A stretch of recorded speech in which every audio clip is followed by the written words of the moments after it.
রংপুরের সহকর্মী মোকাররম হোসেনের কাছে। তিনি রয়েছেন রংপুর বেগম রোকেয়া বিশ্ববিদ্যালয়ের ক্যাম্পাসে, এই আবু সাঈদের সহপাঠীদের সাথে কথা বলবেন। আমরা একটু যেতে চাই মোকাররমের কাছে। মোকাররম, রংপুর বেগম রোকেয়া বিশ্ববিদ্যালয়ের কি পরিস্থিতি রয়েছে এবং আবু সাঈদের সহপাঠীরা কি বলছেন?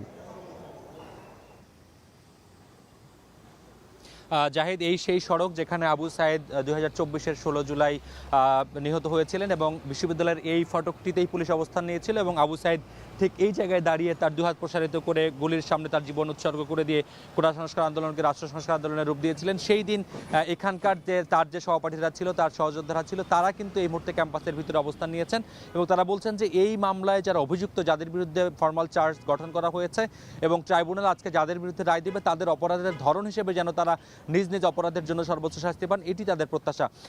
তার সহপাঠীরা বলছেন যে বিশ্ববিদ্যালয়ের উপাচার্য হিসেবে প্রধান আসামি হাসিবুর রশিদ, যিনি বিশ্ববিদ্যালয়ে শিক্ষার্থীদের উপরে পুলিশি নির্যাতন এবং নিপীড়নের সময় নির্বিকার ছিলেন এবং ক্যাম্পাসে পুলিশ ডেকে শিক্ষার্থীদের দমনের জন্য লেলিয়ে দিয়েছেন এবং হত্যায় প্ররোচনা দিয়েছেন, যার ফলে হাসিবুর রশিদের সর্বোচ্চ শাস্তি তিনি শিক্ষার্থীরা চান। একই সঙ্গে সেই সময়কার রংপুর মেট্রোপলিটন পুলিশের কমিশনার মনিরুজ্জামান, যিনি পুলিশকে নির্দেশ দিয়েছিলেন গুলির জন্য, এই জন্য মনিরুজ্জামানের সর্বোচ্চ সাজা তারা চান। একই সঙ্গে বিশ্ববিদ্যালয়ের প্রক্টর সেই সময়ের শরীফুল ইসলাম, যিনি প্রক্টর দায়িত্বে ছিলেন, তিনি বিশ্ববিদ্যালয়ের পুলিশ ঢুকিয়েছেন এবং বিশ্ববিদ্যালয়ের শিক্ষার্থীদেরকে বিশ্ববিদ্যালয়ে অবস্থান নেবার ক্ষেত্রে বাধা দিয়েছেন, যার ফলে তারও সর্বোচ্চ শাস্তি এখানকার যারা সাবেক সমন্বয়ক রয়েছেন এবং বিশ্ববিদ্যালয়ের শিক্ষার্থী সহযোদ্ধা রয়েছেন তারা চান। একই সঙ্গে ছাত্রলীগের নেতাকর্মী যারা সেই সময় রয়েছেন, বিশ্ববিদ্যালয়ের তৎকালীন সভাপতি, নিষিদ্ধ ঘোষিত কার্যক্রম নিষিদ্ধ সংগঠন ছাত্রলীগের সভাপতি পোমেল বড়ুয়া, যিনি পলাতক রয়েছেন, তার নেতৃত্বে কিন্তু আবু সাঈদকে জুলাইয়ের পুরোটা সময় জুড়ে আবু সাঈদকে নিপীড়ন করা হয়েছিল এবং আবু সাঈদের গলা চেপে ধরে তাকে চড়থাপ্পড়ও মারা হয়েছিল তাকে হত্যা করার আগে,